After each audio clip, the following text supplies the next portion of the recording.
holds the British crown? Who keeps the metric system down? We do. We do.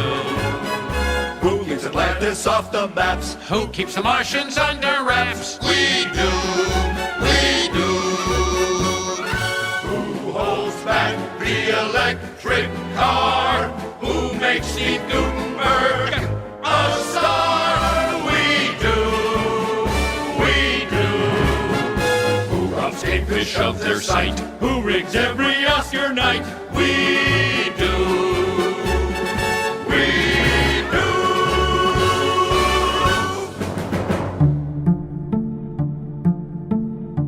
Happy heresies, and welcome to the desert of the real, my beloved truth seekers. Bienvenidos a Aeon Byte Gnostic Radio, broadcast from one of the districts of the virtual Alexandria through the GodAboveGod.com. We stay away from scholarly pontification and violently shy away from New Age babble. We don't take prisoners but liberate them. We are not the final authority on anything, but hope to be an endless possibility for everything. Aeon Byte does not profess, like so many theological Napoleons, to make a better world, but attempts to grant you the power tools to build a better inner world. Aeon Byte is just a dream of you, the real you, the hope of glory of your indwelling Savior, the hand that hopes to open the curtains of disillusion so that the Spirit of the living Father can shine through the windows of your perception, and once and for all you may see with the eyes of a child, and then write your own gospel and live your own myth, like the ancient heretics did, instead of having marketing necromancers and suburban sultans do that for you. In one of the countless billions of galaxies in the universe lies a medium-sized star, and one of its satellites, a green and insignificant planet, is now dead. And you may become more than you've allowed yourself to be.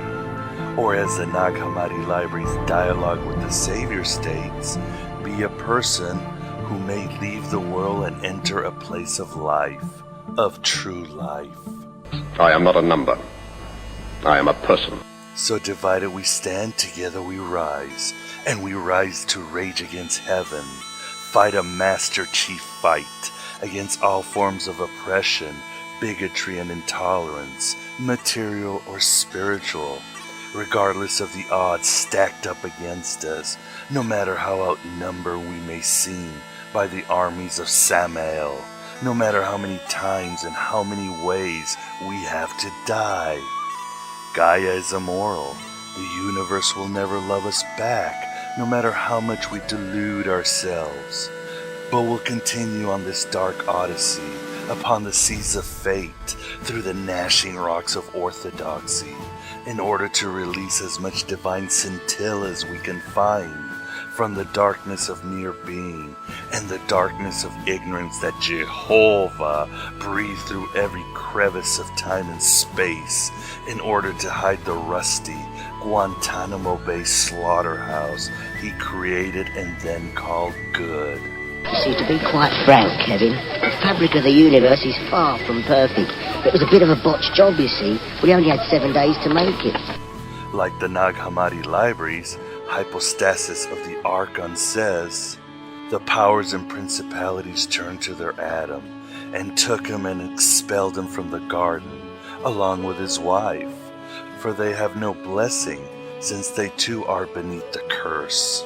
Moreover, they threw mankind into great distraction and into a life of toil, so that their mankind might be occupied by worldly affairs, and might not have the opportunity of being devoted to the Holy Spirit. Once again, things that could have been brought to my attention yesterday!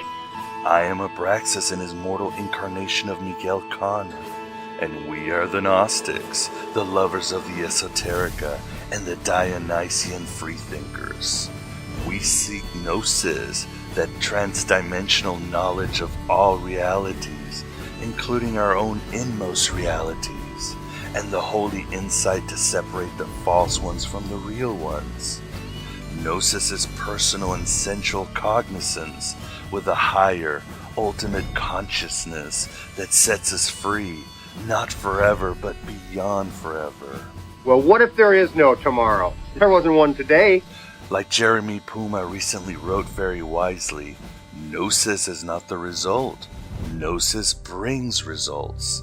It is not the quick fix, fast food, and no metaphysical foreplay of the extroverted faiths that means you can sit on your theological fat arse for the rest of creation. But it's actually a means to an end, sometimes an endless end. Gnosis is the beginning of the journey back to our celestial womb, the unfolding of a tapestry of glory and human achievement that brings about individuation and transcendence at the same time. I know who I am. I'm a dude playing a dude disguised as another dude. But Gnosis is also a gauntlet of brutal choices, scraping honesty, and a trickling remembrance of who we were before we existed and what frauds we have become in a world we did not make. Putting it better, Gilles Gispel said Gnosis is going through the inferno of matter and the purgatory of morals to arrive at the spiritual paradise. After all, when St. Paul saw that radiance in the sky that blinded his material eyes but opened his higher mind to the mysteries of the pleroma, it wasn't all peaches and jism.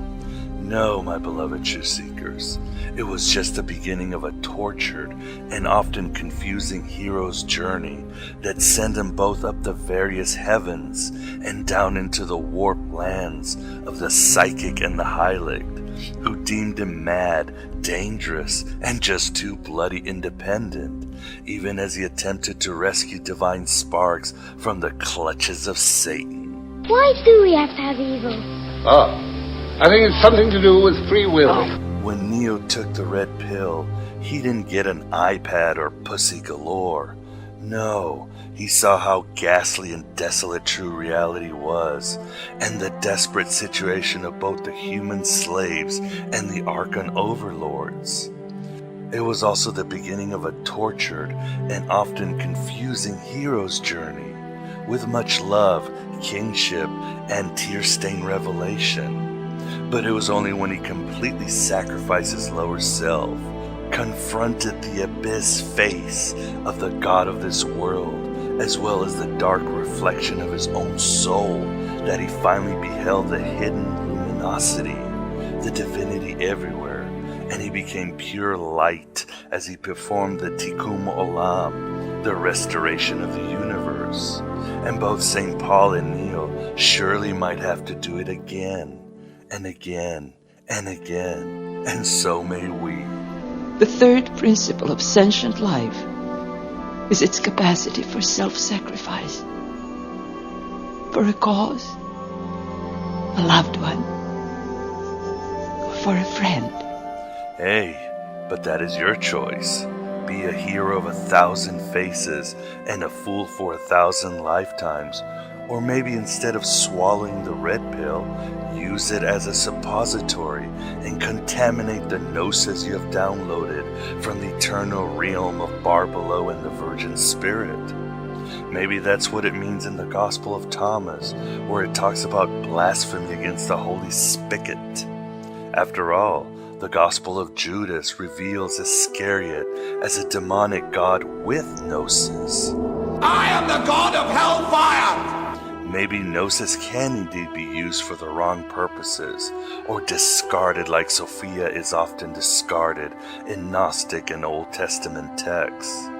Maybe if you don't steward your divine spark, it will eventually leave you, and leave you an empty shell, a lost shade, or astral ghoul for all eternity.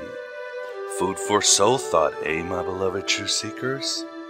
But at Aeon Byte, we face those hard truths, offer you those seemingly impossible choices, reveal various paths, and the one path only you can take.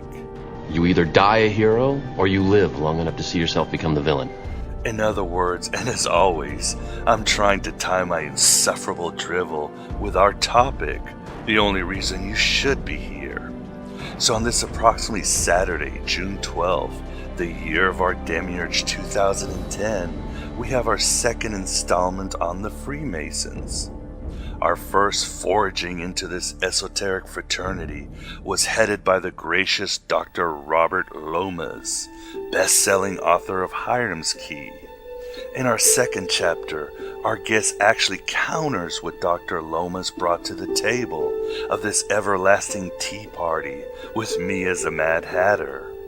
And our guest happens to also be a high-ranking member of the Freemasons. I don't want any baloney, magic tricks, or psychological mumbo-jumbo.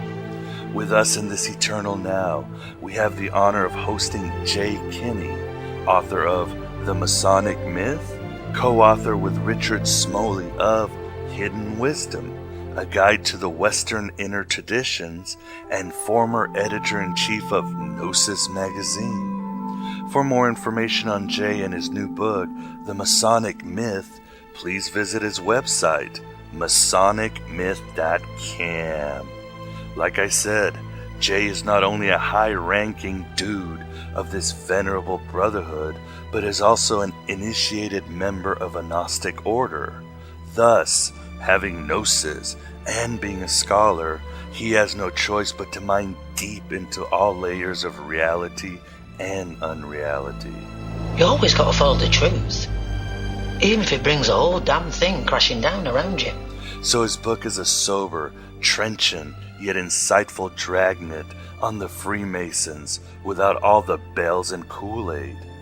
At the same time, Jay does instill it with some wonderful dry wit and humor that will make you laugh out loud while countering the more sensationalistic myths of the Freemasons, including their connection to the Knights Templar, their control under Zionists, their allegiance to the lizard people, and their infiltration by the Illuminati. It's conspiracy paranoia. The issue isn't whether you're paranoid, Lenin. The issue is whether you're paranoid enough. The Masonic myth also bestows the history, philosophy, and rituals of the various Freemason lodges that have sprouted throughout history and legendary. Lastly, Jay's book deals with the serious issue of the recent decline of Freemasonry across the globe, and whether or not it will be able to survive in a modern era of transparent information, denial of communal kinship, and a distrust of sacramental mystery rituals. But his underlying theme is so simple, even a Megan Fox golem could get it. Well, maybe not. And that is that Freemasonry never was, is not, and will never be some Machiavellian or Manchurian clandestine society that topples governments or grants you secret underground highways that takes you to your job at British Petroleum. Man is evil, capable of nothing but destruction. Freemason lodges are satellite organizations, loosely affiliated and independently managed. Sure, the esoteric and the mystic are absorbed and utilized in the various chapters for the purpose of expanding consciousness, but there is no monolithic occult dogma beyond the framework of the craft, as it is called. The Masonic myth is an educational and eye-opening book. Whether you know little of the Freemasons, think you have a good knowledge of them because you watch so many YouTube videos and post them on Facebook, or are actually a Freemason, Jay does a masterful job in separating the wheat from the conspiracy theorist chaff. But I doubt that will change the mind of fundagelicals and New Age moonbats in a post-Dan Brown era. I haven't got a brain. We all need a boogeyman, a gleaming Camelot in some building down the road, and the hope that some group of white dudes in costumes and play swords have it all under control, when in reality the only ones in control are the minions of Yaldi Baldi. When I have understanding of computers, I shall be the supreme being. In the end, it's all projection, my beloved truth seekers. Our task, our craft, again, is to gain gnosis and begin that tortured journey of wonder and deconstruction. But again, you can always stick that red pill where the global warming don't shine and pretend ignorance is bliss, when in reality ignorance is a rapid decaying of your own humanity, and, as the Gospel of Philip states, the greatest of all sins. And we can't argue with destiny now, can we? But don't despair, my beloved truth seekers. The Gospel of Thomas says that our ascendance beyond the black iron prison is about a movement and a meditation. I really like this quote from St. Paul from Philippians chapter 4 that serves as a centering meditation in the teen sloppy makeout session that is both self-knowledge and God knowledge.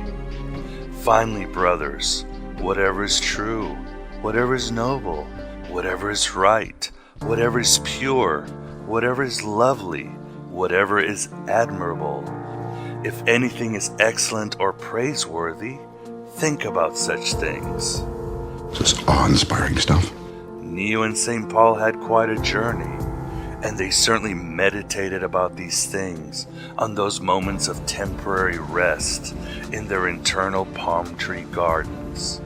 So did all the great Gnostic sages like Simon Magus, William Blake, C.G. Jung, W.B. Yeats, Philip K. Dick, the Prophet Mani, and many others. But they wrote their own gospels and lived their own myth in the end. They fought the good fight, kept the faith, and finished the race. They probably died to their lower selves in psychic agony and were resurrected into their daemon to know the secrets of the all, hold in their hands the eternal philosopher's stone. I'm going to show you a world without sin. But enough of my drivel. Jay Kinney on the Freemasons. Death spares none but the tiger.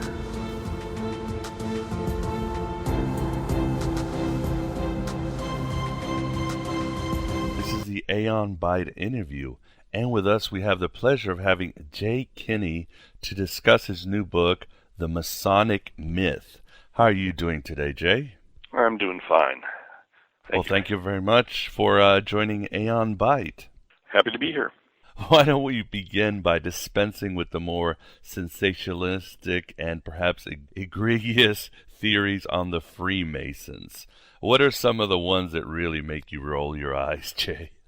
I would say probably the main one that I find most annoying and misleading is that Masonry is part of a worldwide conspiracy that is headed by an entity called the Illuminati, who are really running things behind the scenes. That notion goes all the way back to the late 1700s, when there were some conspiracy theorists who thought that the Illuminati was behind the French Revolution, that the Masons were their pawns.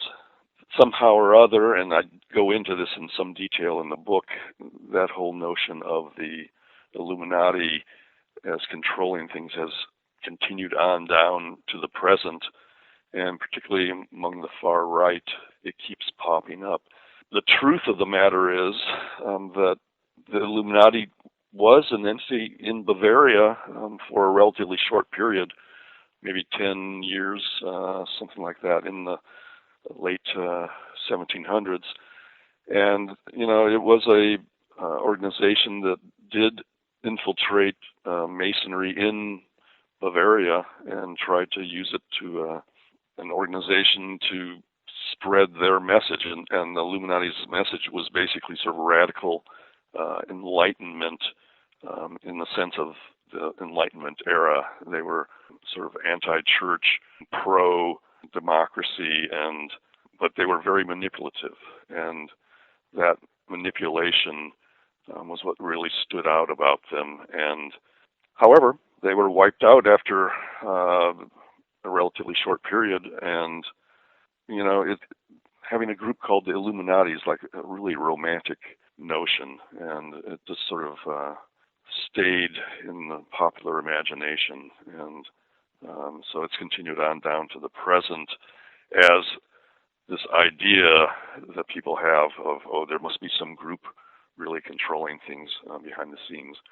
That, to me, is the most annoying one. I mean, the reality of Masonry, which I go into in plenty of detail in my book, is that it's a fraternal order of men who believe in universal brotherhood and try to put that into practice. So it transcends individual religions, transcends individual political beliefs and positions, and it's present in I would say probably the majority of the countries, but it's not a single unified organization. Each country has its own Grand Lodge. They are not marching to the same step of the same drummer. And even within, say, the United States, each state has its own Grand Lodge. They differ on many of their ideas and practices, and they are not a unified force. So the whole notion of Masonry being a sort of sinister conspiracy is hogwash, because it is far too decentralized and fragmented to really work as a global conspiracy. And Jay, another one of the sensationalistic claims or urban legends, or older than urban legends, is the fact that the Knights Templar are direct descendants of the Freemasons. What's your take on this? Well, or the direct predecessors of the Masons. Exactly. I'm sorry. Yes, predecessors. Yeah, not descendants. Well, there is an order of Knight Templar Masons, isn't there? There is, and I can touch on that briefly if you like. That is the most, I would say, most popular notion out there, and there have been a number of books that have been written trying to prove that idea. I can understand why that is a popular idea, because the central myth around which present Freemasonry is built is the building of King Solomon's temple, the Hebrew temple in Jerusalem. And the Knights Templar, historically, during the Crusades, were an order, a crusading order in the Holy Land, and their headquarters was on Temple Mount, the location that had been the home of Solomon's temple. So through the Solomon's temple, there's a sort of common location, both within the myth of Freemasonry and within the Knights Templar. But having a common myth or common location is one thing. Having a historical connection is something else again. And what appears to be the original genesis for modern Freemasonry is much more linked with Scotland and England. And there you had working stonemasons who were called Freemasons because they were, compared to most craftsmen in medieval times, the Masons had to travel around to build a cathedral here, to build a monastery there, to do a castle over there. So they were not linked to the land like the majority of people were, the serfs. So they were called Freemasons. That's one notion of the origin of their names. The other notion is that they worked with a kind of stone, free stone. But in any case, the original stone masons in Scotland in particular were organized into lodges, and they had a sort of tradition of secrecy, in part to sort of protect their professional knowledge, and they had passwords and certain signs which they could use to recognize each other. Because if you had, say, a cathedral that's going up and you had a mason who can work with stone showing up at the site, you want to be able to prove that the mason knows what he's doing and that he is not going to, contribute to the whole structure falling down. So within the Masonic fraternity, they had these modes of recognition among themselves, which proved to them that, okay, this guy knows what he's doing and he's gone through the training. So that tradition of secrecy has sort of followed into the present. Now, what you had was that the guilds in the medieval society, which was not merely the stonemasons, but it was, hat makers or carpenters or all different crafts in the society. That system of organizing society began to fade out and went from the Middle Ages into the Renaissance. And so in Scotland, what it appears is that within the stonemasons' lodges, they began to invite non-working stonemasons into their lodges as members. Now, a lot of these were gentlemen or within the aristocracy. And I think part of the motivation for inviting them in was that they were looking for additional support, whether it was financial or sort of status within society.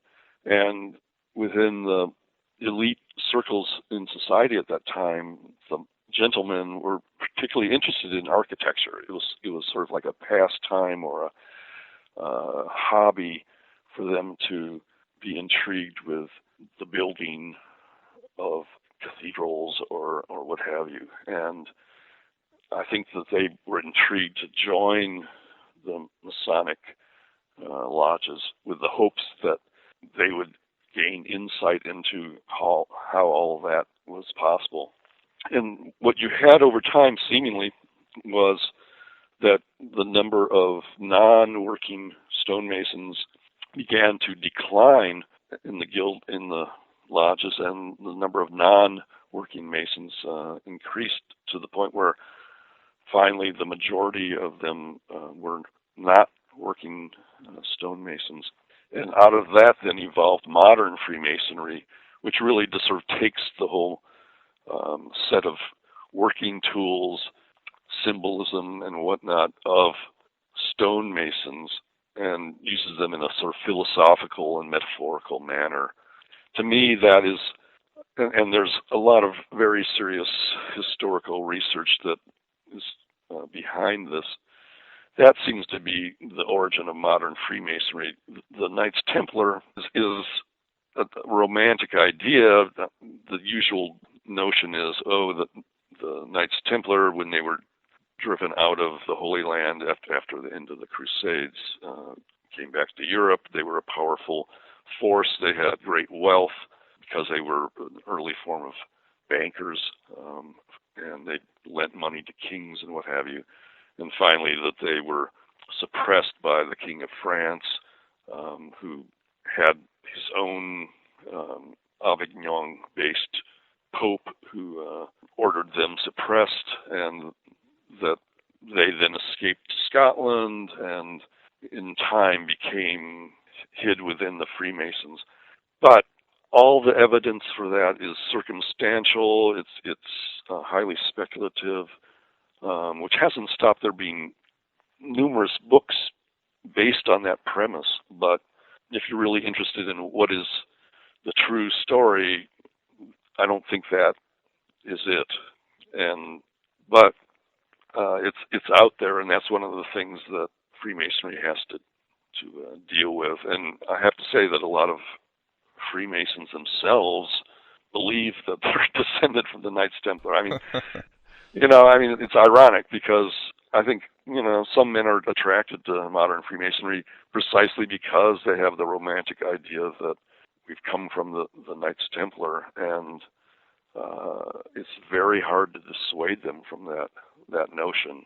But I would say one of the main reasons I wrote this book, The Masonic Myth, was that I've always been very attached to the notion of what is truly going on, what is reality, not what do I imagine it might be, or what would be a great thing if it were this, but what is really going on. And so with all my research into the history of Freemasonry, it seemed like, okay, the Knights Templar were not the origin of Freemasonry. Now, as it turns out, in the mid-1700s, particularly in Europe, there were Masonic groups that developed degree rituals that referred to the Knights Templar, and there was even a Masonic order in Prussia that claimed that their origins were with the Knights Templar, but there's zero proof of that, and I think that was a romantic claim that they made at the time. But when that was going on, there were a zillion different degrees that were being developed, many of them referring to the Rosicrucians, the alchemists, and many other esoteric orders and groups. But that didn't mean that the Masons themselves descended from those groups. I think it was more that they were intrigued with coming up with degree rituals that had reference to such groups. Jerry, what about the work of Robert Lomas and his research saying that Freemasonry goes back to Rosslyn Chapel and the St. Clairs? What is your take on this? Well, part of what my book is about is debunking and disagreeing with those ideas. I mean, for instance, Rosslyn Chapel, I mean, it's an amazing structure near Edinburgh in Scotland, and I won't go into the great detail of why it's not connected with the Knights Templar and therefore with Freemasonry. But to make a long story short, the Knights Templar were basically ended over 100 years before that chapel was ever begun. One of the main connections with the Templars that's ostensibly associated with Rosslyn Chapel is that there's a sort of carving on the outside of this structure supposedly showing Templar initiation. In reality, what you've got is this two figures that are so weather-worn that you can sort of project anything you want onto what's going on there. What it appears to be is you've got one guy standing behind another one. There may be some sort of noose or leash around the neck of the guy in front. There might be a cross on the chest of the figure behind. Who knows what this originally meant, but what Christopher Knight and Robert Lomas and Michael Bagent and other authors have projected onto this is, okay, well, this is a Templar initiation, that the guy with the cross on his chest is a Templar. The one in front is an initiate who's undergoing an initiation ritual, and that this rope around his neck is the same as the symbolic cord that is found in the first degree initiation in the Freemasons. I mean, that's enormous leaps of supposition. So personally, I don't think there's any direct connection between Rosslyn Chapel and the Knights Templar. Now, obviously, the people who constructed the chapel were working stonemasons, so in that sense, there is a connection with Freemasonry. But there's all sorts of, to my mind, relatively outlandish claims that are made for the chapel, that it has carvings of plants as decorative elements within the chapel, and that supposedly, these show corn, that therefore proves that if the temples connect with the Knights Templar, that the Knights Templar made it to North America and brought back corn before. I mean, it goes on, and to my mind, just sort of one speculation built upon another speculation. So what I'm most interested in is just, okay, what is the common sense, realistic, historically supported basis for Freemasonry, not what is the most exciting speculative theory that somebody can come up with. So, Jay, we can pretty much dismiss the stories that the Freemasons are connected to David Icke's lizard people, that they're part of the Zionist movement, or that you're going to be able to drive underneath a secret highway like the stonecutters of The Simpsons. That's all out the door, right? Yeah, unfortunately it is. I mean, there's a part of me that wishes that these things were true. I became a Mason around 10 years ago, and perhaps to my disappointment, I discovered that no, I didn't have a secret highway to get places faster, and no, there wasn't tunnels beneath the lodges that I've been to that go from the lodge to lizard people's headquarters. I mean, I've met David Icke, and he's the main proponent of this notion of that there are reptilian shapeshifters at the heart of a worldwide conspiracy. And, he's a nice guy. He's personable. He's seemingly intelligent. But, I think he's got a shtick going, and he's sort of decided he's going to take every conspiracy theory he ever ran into and meld them all into one gigantic conspiracy theory. And, I have sympathy for the people that eat that up, but I don't think it's reality. Yeah, and even as you write, somebody like Manly Hall, who wrote all this really evocative occult stuff about the Freemasons, he wrote it years before he joined the Freemasons and actually found out the truth. Yeah, I mean, Manly Hall did a lot of, impressive esoteric writing over the years, and, I have a respect for him, but I think his work on Masonry, which is often cited by anti-Masonic writers as authoritative, yeah, most of it was written when he was in his early 20s. He did not have any direct experience of Freemasonry.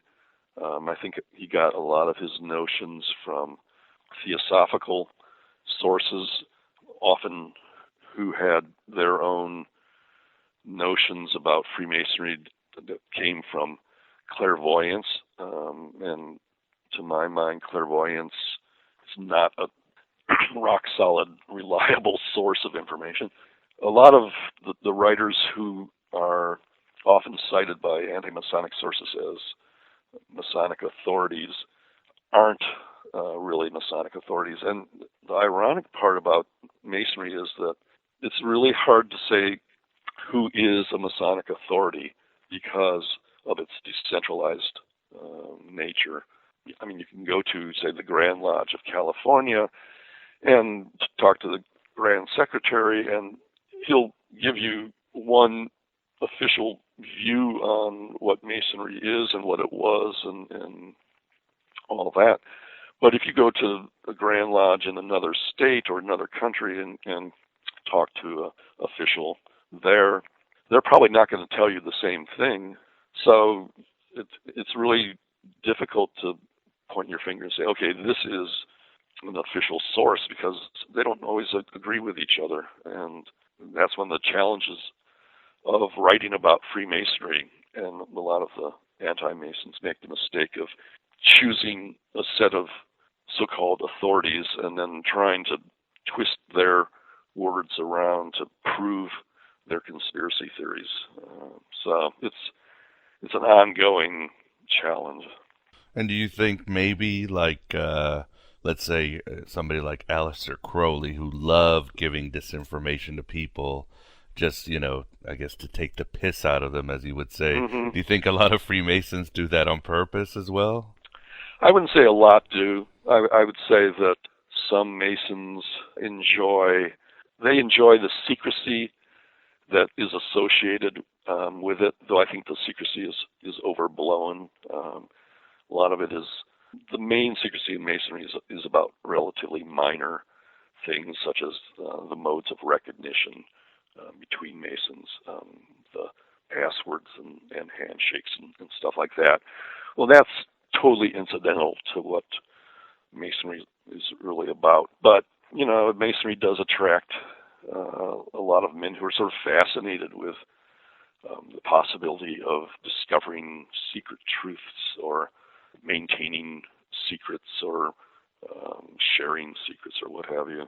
That, again, is sort of incidental to what Masonry is really about, which is about trying to be a brother, trying to be an equal to all sorts of other individuals who may be totally from a different culture or background or social class or different political beliefs or what have you, and trying to see, is there some common ground that we can share and have a feeling of common humanity between us.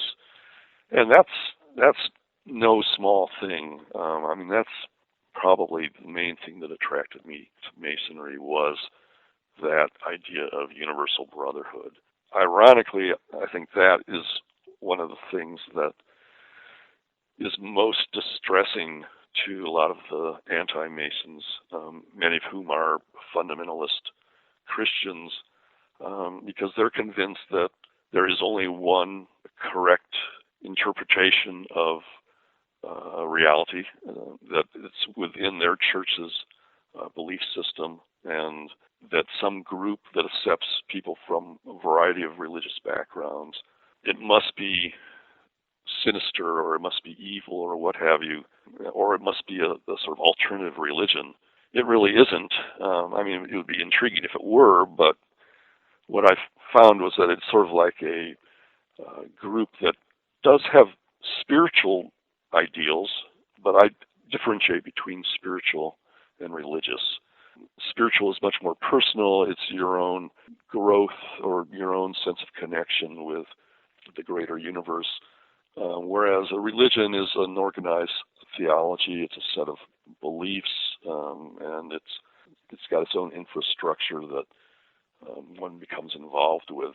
Whereas with Masonry, as it's practiced in the United States and in most countries, you're required to believe in a supreme being. That you're not required. That is one of the things that potential members are expected to hold to. But there's no Masonic requirement of, okay, you have to believe in this God or that God or hold to this religion or that religion. It's just that you should have a sense that there's something greater than just the individual, and that there's a sort of, I would say, underlying intelligence to the universe. That's sort of a minimalist spiritual requirement, and a lot of people don't like that. They think, well, they should be requiring them to be Bible-thumping Christians, and I'm sorry, that's not what the organization is about. And Jay, another one of the myths that won't go away too, or that there's also a lot of disinformation on, is the Freemason influence on the founding of the USA. One of the most interesting ones I find, you write about, so does Gary Lachman in his book Cults and Politics, is the simple logical fact that during the Revolutionary War, there were Masons on both sides shooting at one another. So there wasn't this great conspiracy to create the United States, was there? Except for the Founding Fathers themselves. They were conspiring. Right. Yeah, in the sense that there was the American Revolution, there were people who decided, okay, we're going to free ourselves from England. And in a sense, that was a conspiracy. It's an interesting area because you can make the claim, and I discuss this in the book, that Masonic ideas did influence the Founding Fathers to a certain degree, because the Masonic lodges, as they developed in the 1700s, they elected their own officers. So there was sort of a nugget of democratic practice within the Masonic lodges, and they had the notion of universal brotherhood, of a sort of equality that transcended class differences. Some of the ideals that I think inspired the American Revolution were there in Masonry, and there were certain the founding fathers, Benjamin Franklin, Paul Revere, George Washington, for example, who were Freemasons.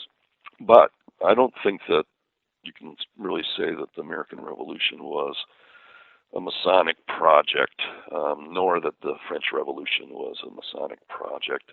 I think the ideas that were there in Masonry were in the culture at large, and they were not just restricted to Masons. And what you had in the Continental Army on the United States forces, you did have a high proportion, I forget the exact percent, but it was maybe a third of the officers who were Masons, and I think that sort of helped bond them, give them a sort of sense of connection beyond just fighting in a Revolutionary War together. But at the same time, you had officers and soldiers in the redcoats in the British forces who were Masons. So you can't really make the claim that the American Revolution was purely a Masonic project because, yeah, there were Masons on both sides. They felt loyalty to the king if they were siding with the British, and they felt loyalty to the colonies and the possibilities of a new country if they were on the U.S. side. So, but again, this is one of those areas where many Masons themselves love to play up the Masonic influence on the founding of the United States. Many of them are proud that George Washington was a Mason. Well, that's great. There's no reason not to be proud of that, but it's also an open question whether the fact that he was a Freemason had much to do with him being able to be a capable general or win the war or any of that. Evidence seems to show that he wasn't all that active as a Mason, so maybe it wasn't that significant a factor. And what about the Washington Monument and all that? That's not some grand Freemason gematria scheme? Well, and I go into this in the book. I mean, it's an intriguing question. It appears that the people who originally came up with the idea for the Washington Monument, which, as you know, is this towering obelisk in Washington, D.C., that the originators of the idea of that were Freemasons. I think that was partly they wanted to pay tribute to Washington. It was partly in their own minds that maybe they could bring further honor to Freemasonry by honoring George Washington with this monument. And there was the romantic notion, again, which many Masons have held, that Masonry can trace itself back to ancient Egypt, who were the great monument builders. They had obelisks, they had the pyramids, they had the Sphinx, and they had various temples. So by building an obelisk in Washington, D.C., they could honor George Washington and at the same time indirectly honor Freemasonry. But, there are all these speculative writers who then take that and run with it and have the idea that, okay, well, the Masons have built these obelisks at strategic places around the world and that there's some psychic connection between these monuments and that it's actually a form of secret ISIS worship and what have you. And yeah, that would be really intriguing if that were the case. I don't think it's the case, and I discuss that why I think it isn't in the book. But it's much more comes out of the fact that at the time in the early 1800s that this was conceived, there was this sort of broad social phenomenon of Egyptomania, where because Egypt was just beginning to sort of be opened up to Western archaeologists and anthropologists and explorers, that so the Egyptian monuments became a sort of popular motif. And if you go to some old cemeteries that have mausoleums and what have you from going back to the early 1800s or late 1700s, you'll find, these little pyramids and little sphinxes and these various things that look like they're miniaturized Egyptian monuments in the cemeteries. And it was just a motif that was in the architecture of the period. But then try to hang a historical or conspiratorial reasoning on all that, that's something else again. Yeah, I think one of the main points you bring, and it encompasses much of it, Jay, is that a lot of the symbolisms and architecture in Freemasonry, have to do with the sign of the times, the lodges, and basically the infusion of the members and the religious leanings. Some lodges might be influenced by Kabbalah, others by Theosophy, others by Christianity. So again, there's not this unified occult movement. It's just simply a movement that changes with the times. Well, it changes with the times. I mean, it does and it doesn't. I mean, that's one of the interesting things with Masonry. It really emphasizes maintaining tradition, trying to keep true to the way, for instance, the degree initiation rituals were 200, 300 years ago, trying to keep true to that tradition. So there's a big emphasis, for instance, on word for word, not changing the ritual.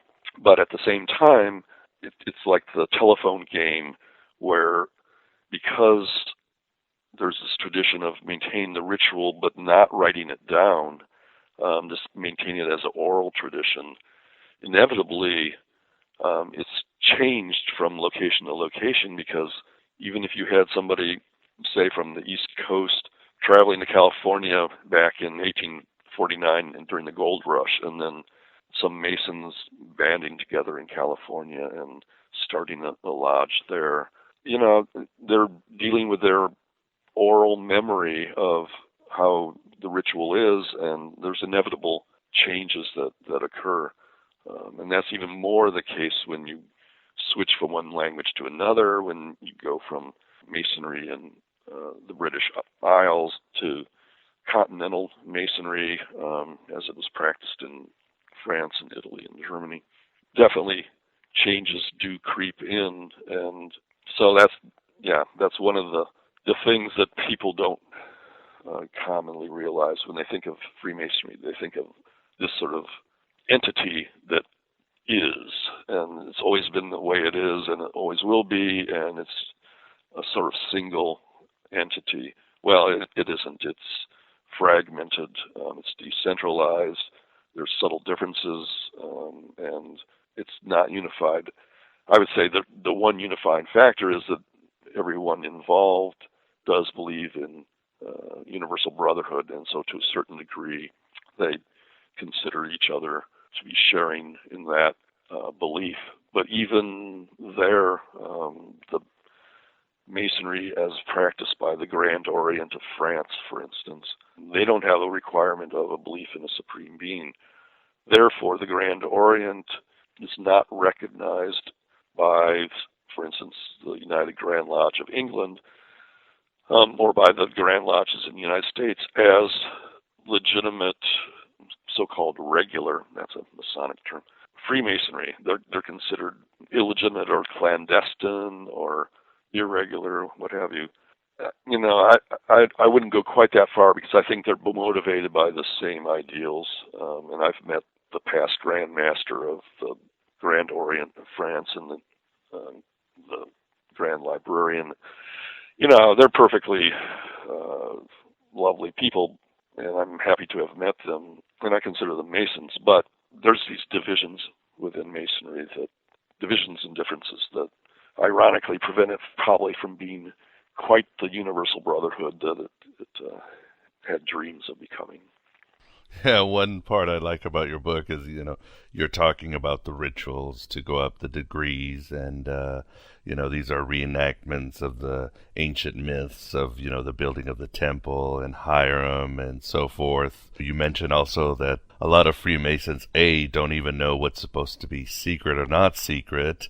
And then you mentioned how one of the polemics against Freemason is that secretly at the top, you get involved in sex magic, and then you simply write, well, the only problem is that the average age of a Freemason is 70, so that kind of throws that argument out the window. I think that notion that the secret rituals at the top were sex magic probably derives from the confusion sown by Aleister Crowley, that the organization that he ended up heading and being associated with, the OTO, the top degree rituals in that organization do have a sexual symbolism associated with them, and that's well and good. That's that organization. The problem is that the OTO and Crowley sort of operate from the premise that they are an extension of Freemasonry, that they are a sort of esoteric, true higher Masonry. Well, that's their belief system. That's not a notion shared by any Grand Lodge of actual Freemasonry in the world. It's as if you had some little Christian sect who had a mystical belief and they felt like they were the true inner Christianity. Well, fine, believe what you like, but that doesn't make it true. So you've got a situation with Masonry where, unfortunately, I would say for the last generation or two, a lot of younger men were not interested in becoming part of it.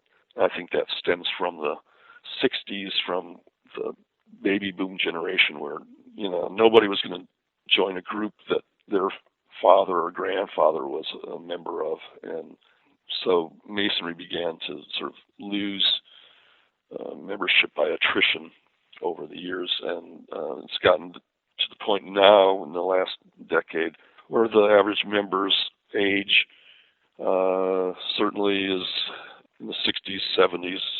I know some wonderful Masons who are in their 80s. There's just no question that they're going to be secretly taking part in sexual rituals. It's just like... You can these days with the medication. No, I'm just kidding. Well, yeah, these days, perhaps you could, I suppose, arguably with enough Cialis or Viagra, but yeah, it's not what Masonry's about. I just have to say, sorry, folks. It'd be much more interesting if it were, but it isn't. Exactly. And lastly, Jay, and tying what you just said, you detail in your book how Freemasonry has dropped in numbers in the last generation or so. Can you give us a couple of the reasons why this has happened? And in your opinion, do you see a bleak future for Freemasonry? Well, I see an open future for it. Actually, a lot of younger men are, within the last several years, becoming intrigued by it, interested by it. I would say in part because of all the speculative books that are out there, partly because of Dan Brown's most recent book, The Lost Symbol, which dealt with Masonry. So there are a lot of younger men knocking at the doors of lodges and becoming members. The age average, I think, is beginning to change, and I have hopes that Masonry will turn itself around and survive.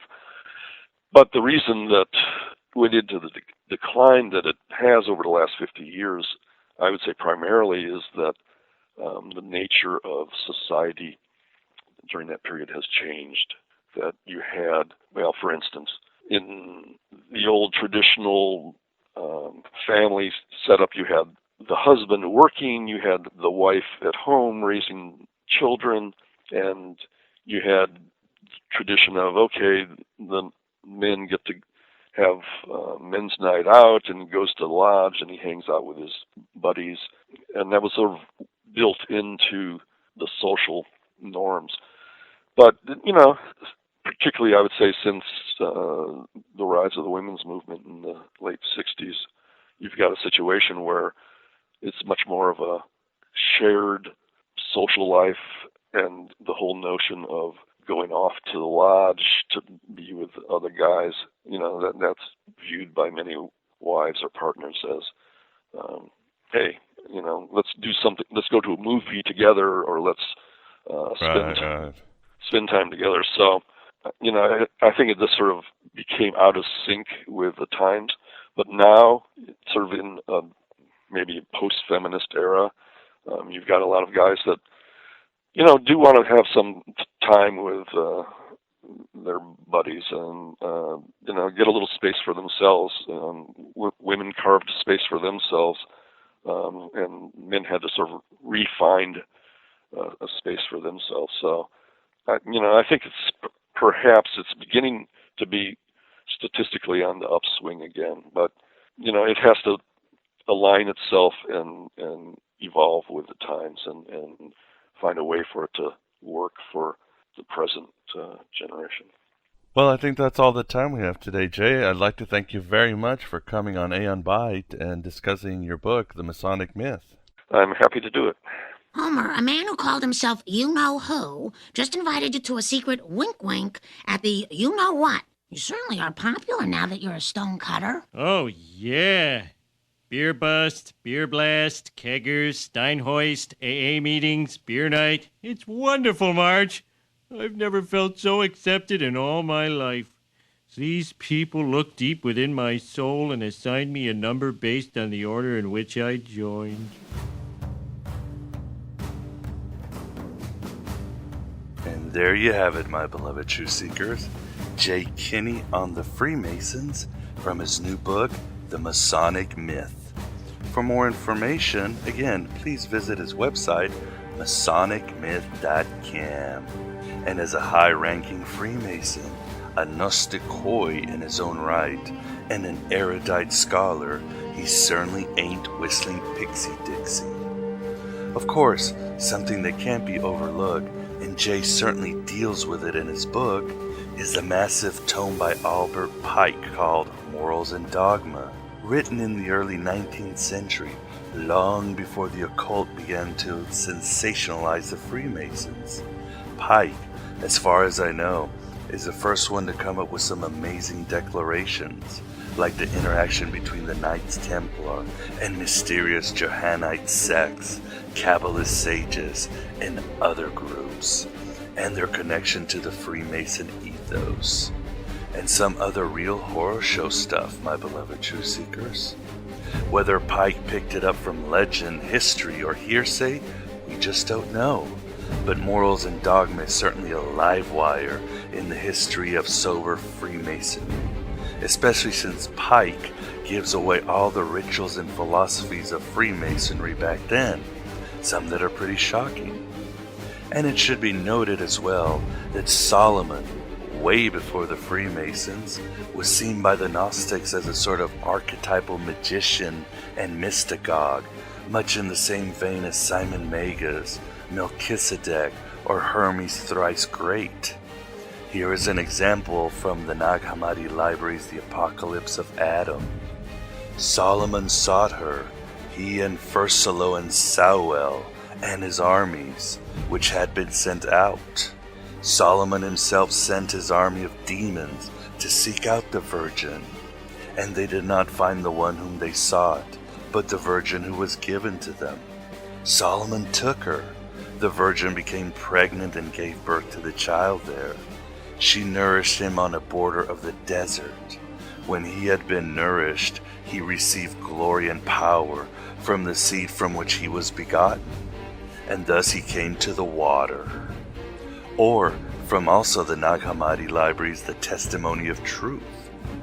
Some of them fall into idol worship, others have demons living with them, as did David the king. It is he who laid the foundation of Jerusalem, and his son Solomon, whom he fathered in adultery, is the one who built Jerusalem. He did it with the help of demons, because he got their power. When he finished building, he imprisoned the demons in the temple, and put them in 7 water jugs. They stayed there a long time, left in the water jugs. When the Romans went up to Jerusalem, they discovered the water jugs, and right away the demons ran out of the water jugs like people escaping from prison. The water jugs remained pure after that, and since those days they live with people who are in ignorance and have remained on earth. It seems the notion of Solomonic magic and mysteries might have been around for thousands of years, and the Gnostics certainly knew about it, and more than likely accessed them for their uses. But unlike Freemasonry, we know the Gnostic spirit goes back to the arcane lore of ancient Egypt, or Kemet, and all that she had to offer. But that's why heresy shouldn't be this much fun. It's an endless journey of sinful discovery that keeps us centered on our individuality and away from the collective thinking and the selling out of our imagination. And it helps with our gnosis, that tortured journey of wonder and deconstruction. Or again, quoting Gilles Gispel, that going through the inferno of matter and the purgatory of morals to arrive at the spiritual paradise. And don't forget, gnosis brings results. It is not the results. But what can we do, my beloved truth seekers? Can we really turn back once we have tasted the tears of Sophia and recognize they are actually us? That we are the fallen tears of Sophia, cast in the bodies of apes under an eternal death sentence. Like the book of Sirach says, wisdom instructs her children and admonishes those who seek her. Yet he who loves her loves life. Those who seek her out win her favor. And for the sake of Hagia Sophia, we are the Gnostics, the lovers of the esoterica, and the Dionysian freethinkers.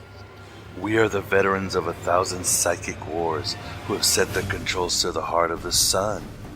We have begun a revolution, eons in the making, in the name of Hypatia of Alexandria. Like a wise man who sadly left our Milky Way recently said, we're like rainbows in the dark. We're born upon the cross. We're the throw before the toss. We can release ourselves, but the only way is down. And down we shall go, laughing at the hells that consume us, while we rage against a heaven that never truly cared for us.